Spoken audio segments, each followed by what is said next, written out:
우리가 예수님을 믿는다는 것과 날마다 예수님을 내가 보고 살아가는 것, 날마다 예수님을 보고 내 내면의 눈으로 보고 살아가는 것은 조금 다른 차원입니다. 동의하시죠? 많은 사람들이 당신 예수님 믿으세요? 물론 예수 믿는 사람한테 이야기하겠죠. 예수님 믿으세요? 그러면은 다 믿는다고 말합니다. 조금 다르게 표현합니다. 근데 예수님은 날마다 보고 살아가세요? 예수님 날마다 보고 살아가세요? 그렇게 물으면은 문제는 좀 달라집니다. 좀 복잡해져요.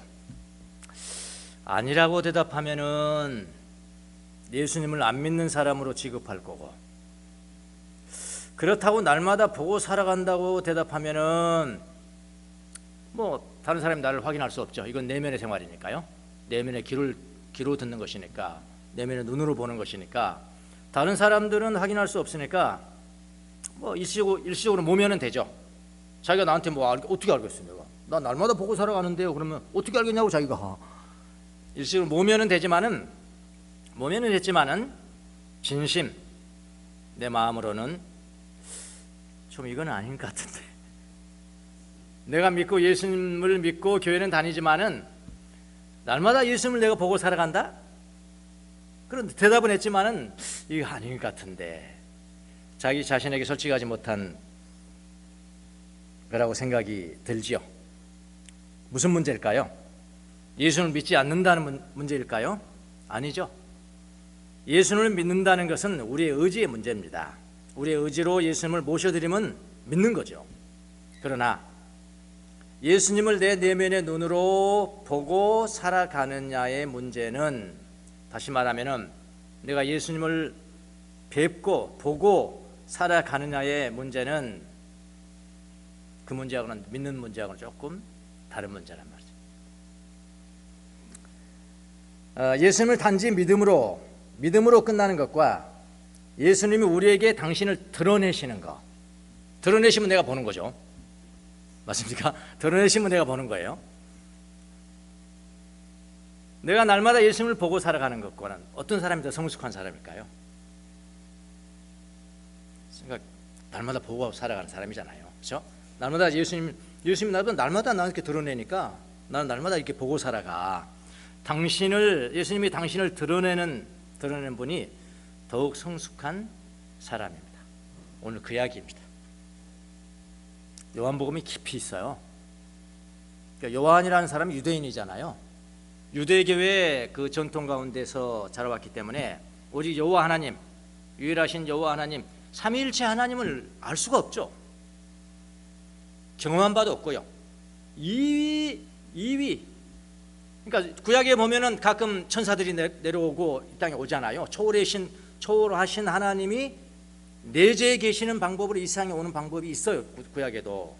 근데 뭐 예수님, 성령님, 이 삼위일체 하나님이 어떻게 역사하는 그 전혀 모르는 사람, 하여튼 이런 경험을 통해서 자기가 경험한 바대로의 그 하나님이 어떤 분이시냐, 한 하나님이시지만은 아버지와 아들과 성령의 이름, 삼위일체 하나님으로 계시는 것을 표현해 준 거죠, 이 요한복음이.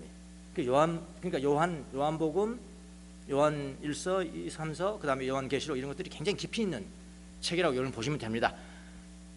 그냥 뭐 독생자 예수 그리스도를 보내주셔서 요한복음 3장 16절을 끝나버리시면 안 돼요.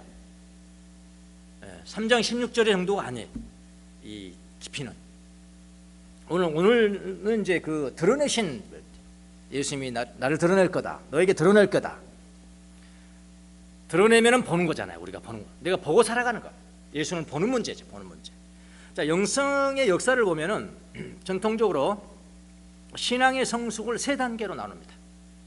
세 단계로 나눠. 첫 번째 단계는 초보자의 단계고, 그 다음에 두 번째 성숙한 자의 단계, 그 다음에 완성된 자의 단계, 이렇게 나눠요. 자, 초보자는 어떤 사람의 특징이 뭐냐면은 우리가 생각하는 초보자하고 달라요. 우리는 초심자 그러면 뭡니까? 교회 처음 나온 사람, 뭐 1년도 안 된 사람, 또 그런 사람을 이제 초심자라 하기도 하고, 또 예수님을 믿었어, 예수님을 믿은 지가 얼마 안 돼, 이렇게 시기적으로 말하잖아요. 시기적으로 말하는데 원래 전통적으로 신학에서는 초보자 하면 전혀 다른 개념입니다. 그거 생각하시면 안 됩니다. 지금 나 초신자야, 뭐 초보자야, 이거 생각하지 마시고 이거 제가 말씀하는 신학적으로 정립된 이걸 따라오셔야 됩니다.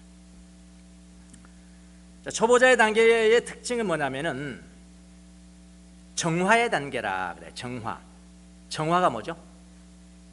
영어로는 purgation. 나를 깨끗하게, 정결하게 하는 단계.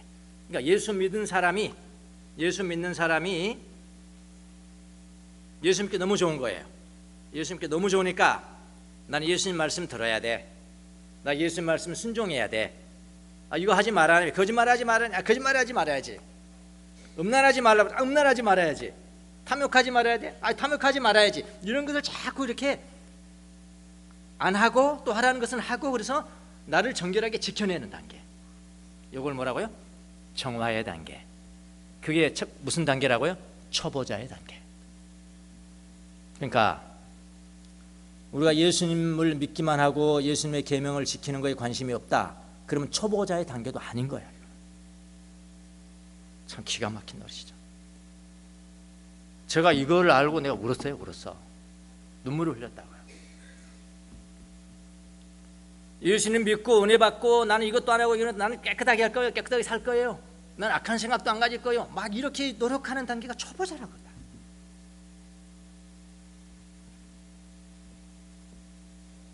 그게 초보자의 단계입니다. 그러니까 예수님을 믿고 예수님의 계명에 순종해서 예수님의 계명을 실천해서 깨끗하게 하고 내 몸과 마음을 깨끗하게 하고 순수하게 하는 사람, 이게 뭐라고요? 정화의 단계, 초보자의 단계라. 자, 이 초보자의 단계를 지난 사람은 그 다음에 이제는 성숙한 자가 되겠죠. 성숙한 자라고 했는데, 성숙한 자의 단계의 특징이 뭐냐? 아까는 이제 정화시키는 것이 특징이라고 그러는데, 성숙한 사람의 특징은 뭐냐면 그건 조명이라고 그래요. 일루미네이션은 뭐예요? 이렇게 비춰주는 거죠. 이렇게 비치면 내가 보는 거야. 뭔 말이겠습니까? 이거는 보는 단계예요. 조명의 단계라. 이 단계에서 이제 비춤의 단계, 성령님이 비춤의 단계니까 하나님을 보는 단계입니다. 하나님이 드러내 주시면은 내가 보는 단계가 된다니까요. 오늘 말씀은 그 말씀이라니까요. 그냥 처음 믿는 거하고 전혀 달라요. 지금요. 보는 단계. 다른 말로 하면은 주님이 당신을 드러내시는 단계입니다. 이게 성숙한 자의 단계라. 처음 들어보시죠. 오늘 말씀은 조금 윤리와 신앙과의 관계, 윤리와 하나님을 보는 단계, 성숙한 단계. 그러니까 자꾸 윤리를 이야기하면은, 행위를 이야기를 하면은 사람들이 어떻게 그 프레임을 씌워버렸냐면은, 저는 괜찮아요. 저는 별 볼 일 없는 사람이기 때문에 아무리 이야기해도 누가 나한테 프레임 씌울 사람이 없어. 근데 이제 몇만 명 모이는 교회 있잖아요. 유명한 설교 잘한다는 분들이 여러분 행동하셔야 됩니다. 여러분 계명을 지켜야 됩니다. 그러면 어떻게 씌워버리냐? 행위구원 잃어버렸어요. 행위구원, 이 프레임이 굉장히 중요하잖아요. 어떻게 프레임을 씌워버리냐에 따라서 자유한국당 막 떨어져. 막 말할수록 떨어져. 그냥 떨어져. 프레임으로 세워버리니까 그래. 이것도 마찬가지. 행위구원을 말하는 사람이야. 우리는 이신칭의인데 믿음으로 말미암아 구원을 얻는다는 것이 저 사람의 행위로 말미암아 구원을 얻는다는 것이냐? 이 프레임 세워버리면요, 이게 빠져나올 수가 없어. 더 이상 나가질 못해. 도덕 재무장 운동, 우리 조상들이 했던 그거 생각도 못해요. 그렇게 낮은 종교 그냥 머물러 있는 거예요. 잘 들으시고, 계명을 실천하는 정화를 지나서 조명의 단계에 이르러야 성숙한 사람이라고 그랬는데, 이걸 우리가 어떻게 할 것인가를 성령님께서 여러분에게 좀 비춰주셨으면 좋겠습니다.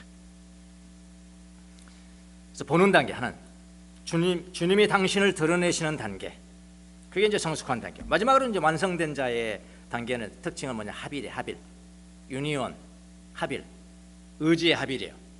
예수님이 딱 생각했어요. 그 생각하는데 나도 그 생각이 그대로 나. 예수님이 사랑해. 이걸 내가 좋아한다. 이걸 좋아한다는 바로 내가 알아. 무슨 말이겠? 근데 내가 예수님 이거 했으면 참 좋겠습니다. 나 이거 하고 싶어요. 근데 예수님도 똑같은 마음이야. 그게 의지의 합일이다. 예. 이 단계 가는 사람이 이제 완성된 자의 단계인데, 이걸 이룬 사람이 이 땅에서는 얼마나 있겠어요, 그렇죠? 큰 사부들이나 그렇겠죠. 이건 죽은 다음에는 우리가 이 단계에 들어가겠죠. 근데 합일의 단계, 완성된 자의 단계다. 그러니까 정화의 초보자의 단계에서 조명의 단계로, 그러니까 성숙한 자의 단계로 가는데 반드시 필요한 것이 뭔가요? 이렇게 물어볼게요. 믿음의 단계에서 드러내심의 단계, 예수님이 당신을 드러내심의 단계로 가려면 반드시 필요한 것이 있는데요, 제가 이 말씀을 드렸는데요, 자기 자신을 깨끗하게 하는 정화의, 그러니까 깨끗하게 하는 행위가 필요하죠. 깨끗하게 하는 행위가 필요합니다. 이것을 뭐라고 하냐면 계명의 실천이라, 수행이라, 이거 다 같은 말입니다. 계명의 실천, 계명 지킴. 계명 지킴 나오잖아요. 당장 내 말 지킴, 예수님의 말씀, 예수님의 계명 지키고 수행하고,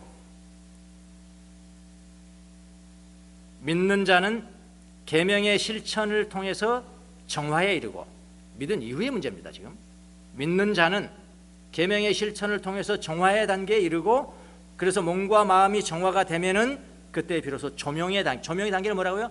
예수님이 당신을 드러내시니까 내가 보는 거죠. 하나님을 보는 단계에 들어가게 되는 것이다. 이렇게 그 영성신학에서는 이렇게 봅니다. 근데 아주 딱 떨어져요, 이론적으로도. 여러분, 우리가 사도행전을 봤잖아요. 바울 사도를 한번 보겠습니다. 사도행전을 보면은 벨릭스 총독 각하 앞에서 바울 사도가 설교를 합니다. 한 사람 앞에서 설교를 해요.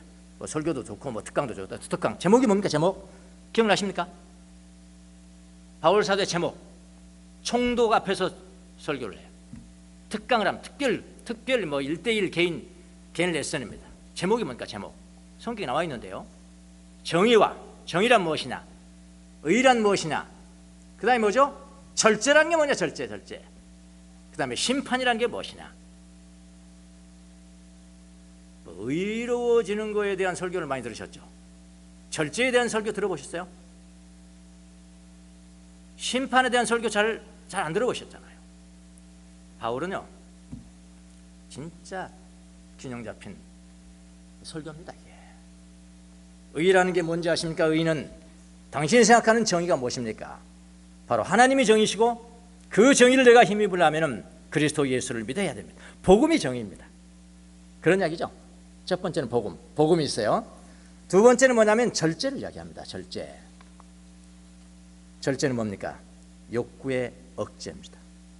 욕구를 억제하려면 어떻게 해야 되느냐? 계명의 실천이 바로 나와버려요. 바울 사도의 설교 제목입니다. 절제는 계명의 실천이거든요. 그 다음에 심판은 뭡니까? 하나님의 징계. 하나님은 징계하시는 분이다. 너무나 균형 잡혀 있잖아요.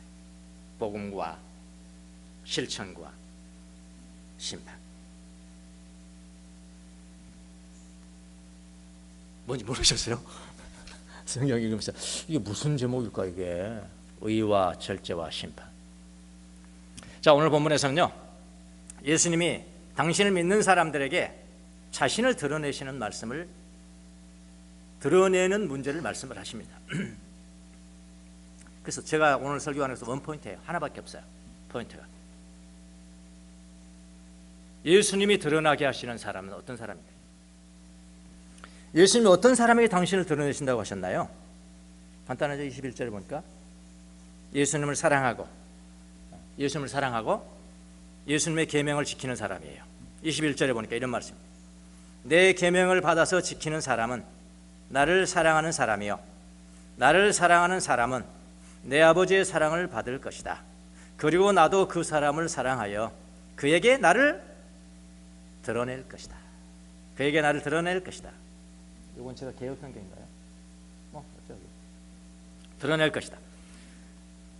이 삼위일체가 다 녹아 있어요. 지금 22절, 가룟 유다가 아닌 다른 유다, 유다가 주님 앞에 물어요. 주님, 주께서 우리에게는 자신을 드러내시고, 우리는 누굴까요? 예수 믿는 사람들이에요.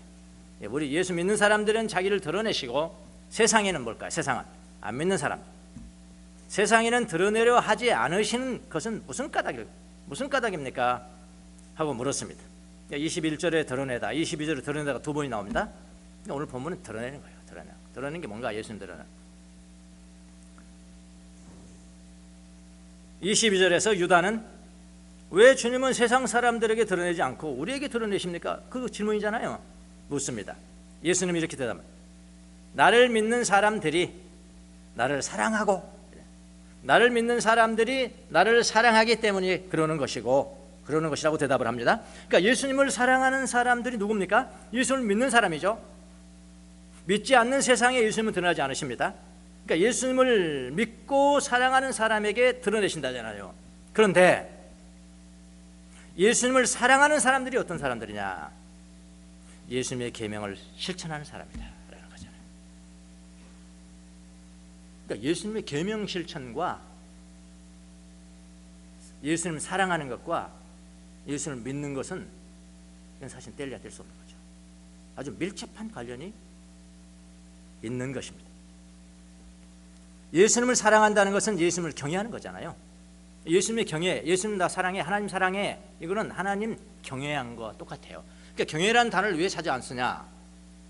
경외한다는 것이 이제 두려워한다는 의미가 포함되어 있으니까, 우리는 하나님을 사랑이신데 왜 하나님을 두려워해야 됩니까? 하나님 두려워할 필요 없습니다. 그렇게 좀 상충되는 것 같잖아요. 그래서 잘 경외를 안 쓰는데, 아니에요. 경외라는 단어를 우리가 아주 명심하셔야 됩니다. 경외라는 단어보다는 흠모하고, 하나님을 흠모하고 숭배하는, 그거는 두려워하는 것이 포함되어 있어요. 사실은요. 하나의 일부라고, 전체는 아니지만 하나님, 예수님을 사랑하면 예수님을 경외해야 되는, 예수님을 경외하는 것은 예수님의 말씀을 두려워하는 것도 포함되는 거라고요. 그러니까 예수님을 사랑한다는 것은 예수님을 경외하는 것이고요. 예수님을 경외하면은, 자, 그 다음에 어떤 일이 생기느냐? 예수님을 경외하면은 좀 더 알기 시작하고, 예수님 좀 두려워하면은 뭐 그래도 괜찮아요. 자기 아버지가 두렵잖아요. 좀 두려워하잖아요. 아버지가 정말 정직하고 그냥 바르게 살아가는 아버지라면요, 자기가 바르게 살아가지 못한다면 두렵다고요. 그런데 아버지를 존경해요, 사랑하고요. 근데 두렵다고요. 그런 부모가 돼야 되는 거예요. 사실은요. 예수님을 두려워하면 어떻게 되냐? 예수님의 계명을 지키는 거죠. 이렇게 되는 거예요. 예수님을 두려워하면은 예수님의 계명을 지킨다. 그래서 아까 의와 절제와 심판, 이렇게 균형 잡혀 나가는 거예요. 예수님을 경외하면 예수님의 계명을 지킵니다. 예수님의 계명을 지키면 어떻게 되느냐? 몸과 마음의 무질서한 욕구들이 정복이 돼요. 욕구의 정복은 계명의 지킴에 있습니다. 그래서 예수님의 계명을 지키면은 무질서한 욕구가 정복이 됩니다. 그래서 여러분, 예수님의 계명을 지킨다는 게 뭘까? 이렇게 추상적으로 생각하면 안 되고요, 구체적으로 생각하셔야 돼요. 십계명부터 지키세요. 자, 이렇게 하니까, 여러분 십계명을 지켜야 됩니다, 십계명 지키세요, 이렇게 하니까 프레임을 씌운다니까, 저한테. 유명한 사람이라면 내가, 난 별볼이 없으니까 아무나 괜찮아. 행위구원 이런다니까. 행위구원 그래 버린다니까요. 제가 지금 행위구원을 이야기하는 것입니까? 전혀 다른 문제거든요. 심지어 여러분, 신학교에서도 어떤 일이 벌어지는지 아십니까? 요즘 벌어지고 있는 신학교에서는요, 어떤 교수님이, 아주 훌륭한 교수님이에요. 저도 잘 알죠. 이야기를 했어요. 여러분, 예수 믿는다고 다 되는 것입니까? 예수 믿는 사람들은 계명을 지키고 정직하게 살아야 됩니다. 실천으로 보이셔야 됩니다. 행위와 믿음에는 이거는 양손의 것과 안과 같은 겁니다, 이게. 그랬더니 난리가 난 거예요. 이제 총장들이. 저 양반 행위구원을 말하는 것 같다. 행위구원을 말하는 것 같다. 그래가지고 몰래 스파이를 막 보냈다니까? 그 교수 가르친 데 보냈다니까요. 묻지 못한. 이게 지금 행위구원을 말하는 게 아니거든요. 행위구원은 전혀 다른 문제거든요. 예수님을 경외하면 십계명을 지킵니다. 왜냐하면 십계명은 이건 예수님 계명이 처음이잖아요. 예수님 십계명을 폐지하러 온 게 아니잖아요. 완성하러 왔다. 십계명이라는 것은 보이는 행동만을 말하는 거지만, 나는 행동이 아니라 너희 생각까지 내가 지배할 것이다. 가늠한 자는 십계명에 간음하지 말라고 그러는데 아니 내가 너에게 말한다. 여인을 보고 음란한 생각을 품는 것 자체가 너는 간음한 것이다. 도둑질하지 말라 했거니와 나는 너에게 말한다. 남의 물건을 보고 탐내는 것이 그게 도둑질이다. 그러니까 생각까지 지배하시잖아요. 예수님. 그게 완성된 거예요. 그래서 예수님의 계명을 지키는 건 십계명부터 지켜야 하는 거예요. 너무나 당연한 거잖아요. 그래서 이 십계명을 지키고 계명에 실천하는 것이 무엇일까를 생각까지 지배하는, 생각까지도 우리가 하나님 앞에 정결하게 드려야 되는데 그러려면 어떻게 해야 될 것인가. 그래서 많은 선진들이 생각해낸 거예요. 이 가장 중요한 7가지 이 악한 생각을 우리가 지배하자. 7가지를 대죄라고 해요. 대죄. 7가지 대죄. 거기다 아니 7가지 하나 더 붙여야 됩니다. 그래서 8가지 대죄. 또 어떤 사람은 8가지 악한 생각. 그걸로 양심 성찰을 하고 우리는 깨끗해져야 됩니다. 깨끗해져야 됩니다. 그런 거잖아요. 그렇게 하셔야 돼. 계명 실천은 그렇게 연결이 된 믿음과 연결이 되어 있는 거예요. 그래서 계명을 실천하고 이 단계를 지나야만이 조명의 단계로 들어가게 되고, 조명의 단계는 내가 깨끗해졌으니까 주님이 나한테 드러나는 거예요. 드러나면 내가 주님을 보는 단계잖아요.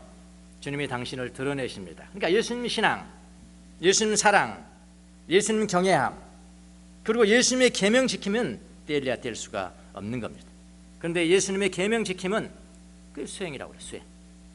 무질서한 욕구를 어떻게 극복하는 것에 대한 수행입니다. 그러나 우리 개신교회에서 이제 제일 유명하고 실천이 잘 됐다고 하는 훈련이 뭐냐면 제자훈련이잖아요. 제자훈련이잖아요. 개신교회 제자훈련 중에서 이 욕구를 어떻게 훈련하는가, 이 욕구를 어떻게 극복하는가, 쉽게 말하면 극복하는가, 무질서한 이 욕구들을 어떻게 극복하는가, 이 훈련이 중요시하게 다루지 않았다는 거죠. 그래서 예수님 믿고 열심히 복음 전도하고 그런 사람은 높이 평가를 받을 것이고, 설교 열심히 잘해서 큰 교회를 이룬 사람은 높이 평가를 받았습니다. 그러나 탐욕과 탐식을 어떻게 극복할 것인가에 대해서는 훈련받지 못한 거예요. 어떻게 음란을 극복할 것인가는 훈련받지 못했어요. 어떻게 허영심과 교만을 극복할 것인가 훈련받지 못했습니다. 강조되지 않았어요. 그래서 큰 교회를 이루었지만 하나님이 도우심이죠. 큰 교회들은 다 하나님 도우심이에요. 다 했지만은 마지막에 정작 내가 힘을 배워야 된다. 내가 교만하지 말아야 돼. 내가 힘을 배우고 내가 내려놓는, 이걸 완덕이라고 그래요. 완덕. 내가 힘을 사용할 수 있지만 힘을 내려놓고 내가 어떻게 할 수 있지만 하지 않는 비우는, 이걸 완덕, 완전한 덕, 완덕의 훈련을 받지 못한 거죠. 그래서 무너져가는 거예요. 누군가 예수님의 계명을 실천해야 됩니다, 여러분. 이렇게 계명을 실천하는데 강조하면은 행위로 구원을 받는다는 이야기냐? 그런 논쟁으로 프레임을 엮어버렸습니다. 그래서 우리는 일신청을 믿는다고 엮어버리는 바람에 더 이상 나가지 못하는 거야. 행위로 해야 됩니다, 계명을 실천해야 됩니다, 이런 말을 강조를 못하는 거예요. 그래서 우리 조상들이 그렇게 훈련했던 도덕 재무장 운동, 이런 거 못한 거예요. 도덕 재무장 운동으로는 더 이상 나가지 못했다 이 말이죠. 여러분, 예수님은 분명히 말씀하셨습니다. 분명히 말씀하셨어요. 뭐라고 그랬냐면, 내 계명을 받아서 지키는 사람은 나를 사랑하는 사람이요, 나를 사랑하는 사람은 내 아버지의 사랑을 받을 것이다. 여기도 삼일체가 그대로 녹아내려졌죠. 내 아버지의 사랑을 받을 것이다. 그리고 나도 그 사람을 사랑하여 그에게 나를 드러낼 것이다. 여러분, 이제는 우리가 어떻게 열심히 전도를 할 것인가 보다 더 중요한 게 있습니다. 어떻게 예수님을 드러내야 될 것인가, 어떻게 예수님을 드러낼 것인가를 말해야 될 때입니다. 조금 다른 거 아시죠? 이거 조금 다른 겁니다. 존 카시안이라는 사람을 제가 자주 언급을 했습니다. 천재입니다. 글 쓰는 게 천재고요, 언어의 천재고, 헬라어와 라틴어의 정통한 사람.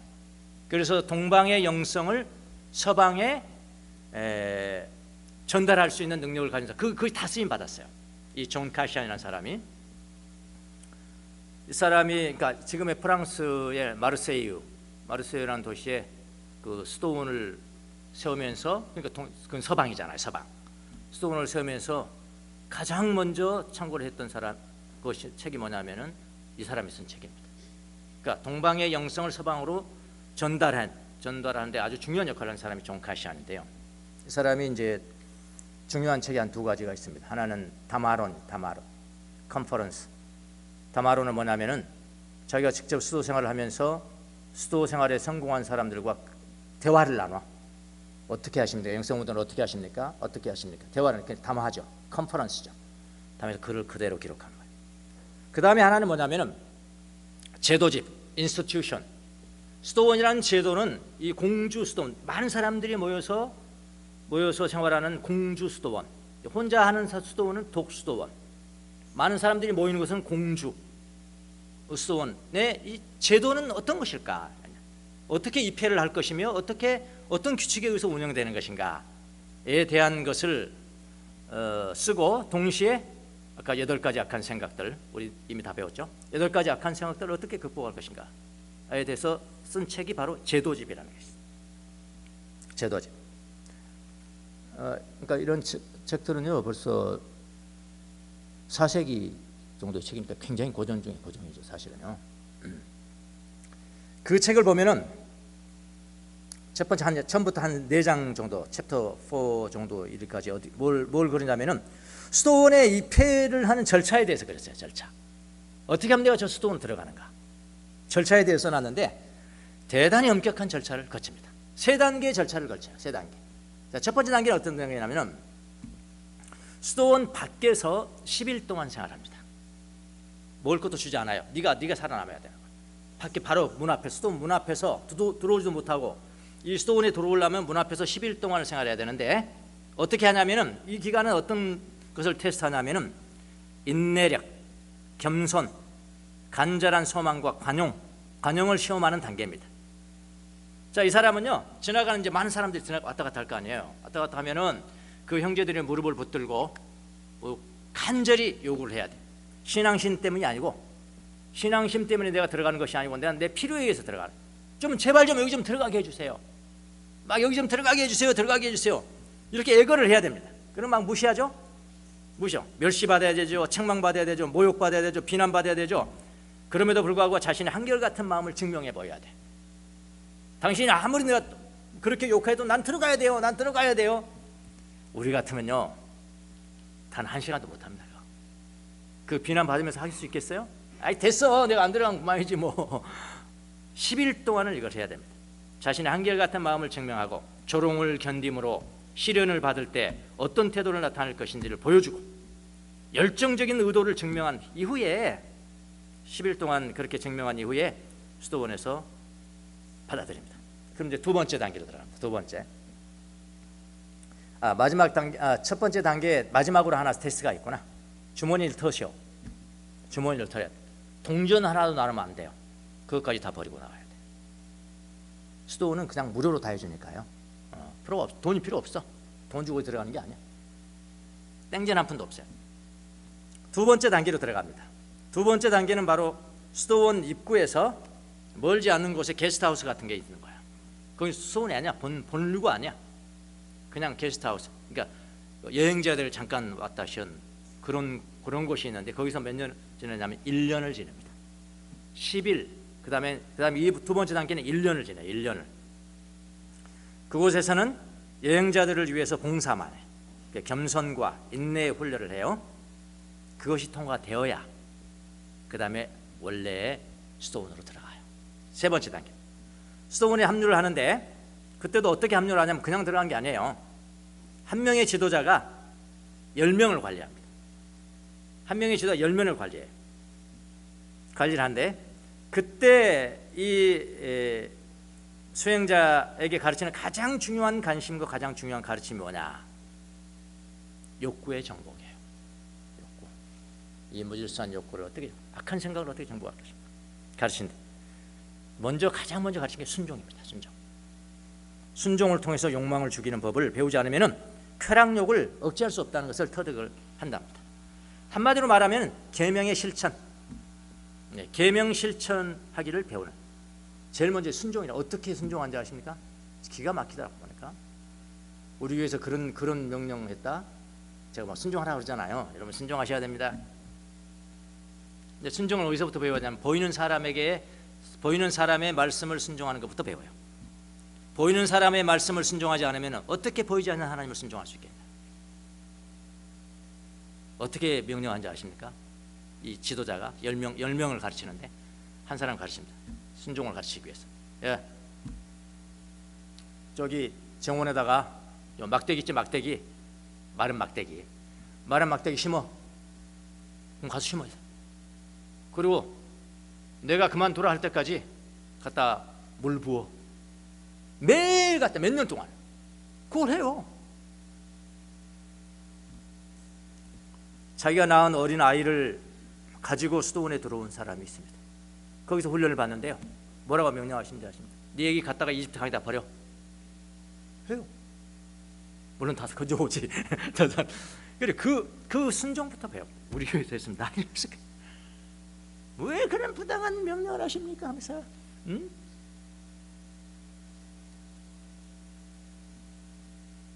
그런 계명 지키는 것부터 배우기 시작합니다. 참 우리가 생각해야 될 게 많이 있어요. 진짜 교회가 뭐냐? 진짜 순종이라는 게 뭐냐? 진짜 주님을 본다는 게 뭐냐? 그냥 믿는 거 말고 예수님 본다는 게 뭐냐? 예수님 나에게 드러나신다는 게 뭐냐? 악한 욕구를 정복한다는 게 뭐냐? 마음의 청결이 뭐냐? 이런 거 훈련 안 하거든요. 계명을 지킨다는 것과 하나님을 본다는 것은 밀접한 관련이 있습니다. 아주 중요합니다. 이걸 중요하게 이야기한 사람이 있습니다. 동방의 이제 수도사인데요. 동방의 교부입니다. 교부. 10세기 그리스 교부로 불리우는 시메온이라는 사람이 있어요. 시메온. 굉장히 유명한 사람. 벌써 동방의 영성을 딱 들어가면 바로 시메온이 나와요. 시메온을 뭐라고 부르냐면 신신학자라고 불려요. 신신학자. 왜 신신학자라고 그러냐? 그 당시에 신학자로 불리는 사람은 몇 명 안 됩니다. 신학자는 제가 지난번에 말씀드렸듯이 지적인 능력을 가지고 있는 사람이 신학자가 아니고요. 기도의 사람입니다. 기도의 사람. 그리고 직접적인 자기가 경험의 기초를 두고 두고서 뭘 말하냐면 하나님 보는 것을 이야기해. 어떻게 너가 하나님 볼 것인가? 그것을 이야기하는 사람을 뭐라고 하냐면 신학자라고 불렸어요. 그 당시 몇 명 안 됐거든요. 그런데 이 평신도 같은 사람이, 원래 뭐 교부도 아니고요, 평신도 같은 사람이라는 시메온이 있었는데 그걸 하는 거예요. 기도의 사람, 직접적인 경험을 통해서 하나님 보는 거에 대해서 이야기하는 사람. 이번 시메온이 그 사람이거든요. 그래서 그냥 너는 그러면 신신학자라고 그래. 그래서 이름을 붙여줍니다.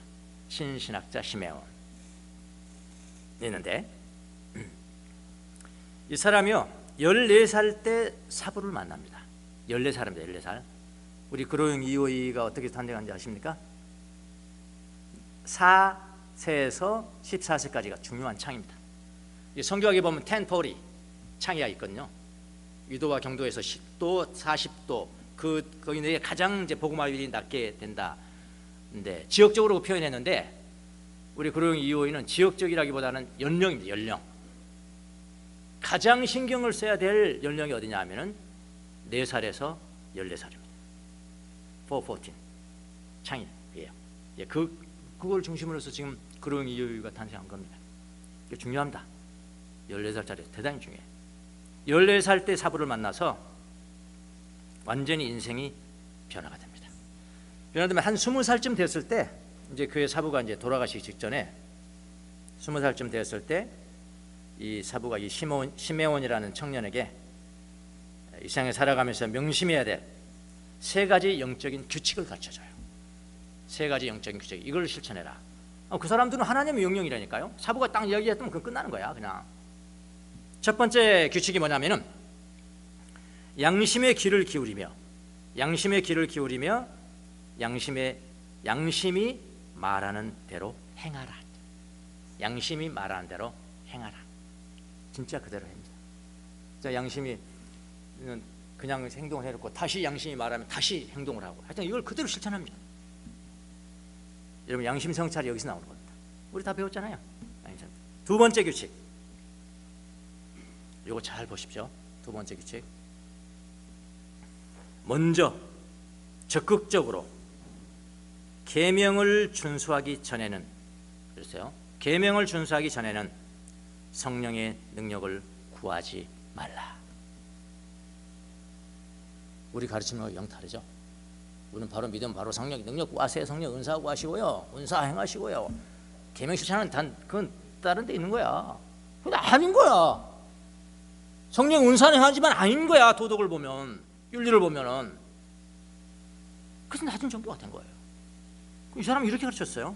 먼저 적극적으로 계명을 준수하기 전엔, 계명을 실천하기 전에는 성령의 능력을 구하지 말라. 그게 두 번째 원칙입니다. 세 번째 원칙은 예수 기도를 쉬지 말라. 하여튼 우리 다 배운 거네요. 우리 교회에서 다 배운 거예요. 이 규칙에 따라 시메온이라는 이 청년은 20살짜리 청년, 양심 성찰을 매일매일 합니다. 양심의 소리를 듣고 그대로 행합니다. 두 번째, 계명을 실천합니다. 적극적으로 자기가 계명을 실천한 이후에야 성령의 능력을 구합니다. 예수 기도를 날마다 실천합니다. 이 시메온이 왜 유명하냐면요, 이 평신도입니다. 평범한 그냥 노동자였어요. 노동자이기 때문에 하나님을 본 거고, 노동자가 일하면서 평신도로서 수도사처럼 그렇게 사는 사람으로 유명합니다. 이 사람은 궁궐에서 허드렛 일을 하는 그런 사람이었습니다. 낮에는 열심히 일하고 충성하고 밤에는 집에 와서 엎드려서 눈물을 흘립니다. 예수 기도를 합니다. 주 예수 그리스도시여, 이 죄인을 불쌍히 여겨주세요. 날마다 예수 기도를 자비를 줍니다. 어느 날 갑자기 거룩한 빛이 그에게 내려와서 온 방을 채웁니다. 이 청년은 어찌할 줄 몰랐습니다. 그 빛 외에는 다른 것을 보지 못했습니다. 세상에 의지하지도 않았습니다. 말로 표현할 수 없는 기쁨으로 충만해서 눈물을 흘리기 시작합니다. 그때 그의 정신은 하늘로 올라갔습니다. 그런데 거기 보니까 훨씬 더 빛나는 빛이 있는 거야. 훨씬 더 빛나는 빛이 있어요. 그 빛 가운데 누가 있었냐면 거룩한 이 수도자가 있었는데 그에게 책을 주었던 바로 그 사부입니다. 그에게 그 책을 주면서 세 가지 원칙을 가르쳐줬던 그 사부가 거기에 서 있었습니다. 이제 죽은 다음이겠죠. 중보기도의 중요성이 여기에 있는 겁니다. 이 시메온이 이런 이야기를 합니다. 무슨 이야기를 하냐면은, 오늘은 이제 이 주제와 아주 직접적으로 관련이 있는 이야기를 해요. 가장 크고 완전한 일은, 가장 크고 안전한 일은 뭐냐면은 하나님을 경외하는 것이다. 예수님을 경외하는 것이다. 예수님을 경외하면, 아까 두려워하면, 예수님을 경외하면은 뭐라고 그러냐면은 계명을 지킨다. 계명을 지킨다. 그 다음에 뭐라고 하냐면, 이거 순서가 있습니다. 순서. 계명을 지키면은 육이 정화된다. 깨끗해진다. 그 다음에 육이 정화되면은 내 영혼을 덮어 하나님의 광채를 분명하게 보지 못하게 하는 구름이 제거된다. 그 다음에 마지막으로 그 후에 조명이 있다. 그런 이야기를 했거든요. 주님의 드러내심이 있다. 조명은 영적인 것들 중에서 가장 위대한 것을 바라는 사람들의 열망의 완성이다. 그냥 가장 갈망해야 될 것은 뭐냐면 조명. 그런 이야기를 해요. 성령의 조명이 모든 덕의 영원한 목적이다. 오늘 주제를 그대로 이야기를 하고 있죠. 여러분, 주님이 여러분에게 드러나시기를 원하시나요? 날마다 주님 보기를 원하시나요? 성숙한 사람이 되세요. 주님을 사랑하십시오. 이 말은 주님을 경외하십시오. 절제하세요. 심판이 있어요. 주님을 두려워하면은 주님의 계명을 실천하십시오. 이건 계명을 실천하세요. 그러면 구름이 제거될 것입니다. 그리고 조명이 이루어질 것이고 주님이 여러분에게 드러나시고 여러분은 주님을 볼 것입니다. 예수께서 말씀하셨습니다. 마음이 깨끗한 자는 복이 있나니, 마음이 깨끗한 자는 복이 있나니 그가 하나님을 볼 것이다. 이게 복입니다. 이 복을 모두가 다 받으시는 여러분이 되시기를 예수님 이름으로 축원합니다. 기도하겠습니다.